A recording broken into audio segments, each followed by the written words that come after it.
तर आपलं जेवण आज तयार झालेलं आहे. तर काय काय मी बनवलं ते सांगते. तुम्हाला हे मी जेवण केलेलं आवडलं असेल, थोडं जरी आवडलं असेल तर रेसिपीला नक्की लाईक करा आणि कमेंट करायला विसरू नका.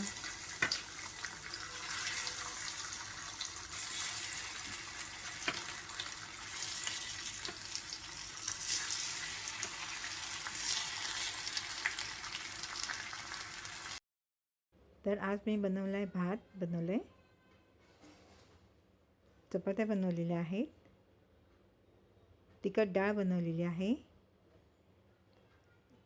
वाटाणा बटाटा भाजी बनवलेली आहे, बटाट्याची कापं बनवलेली आहेत आणि वडा. तर हे जेवण कसं वाटलं ते नक्कीच सांगा. आवडलं असेल तर लाईक करा. धन्यवाद.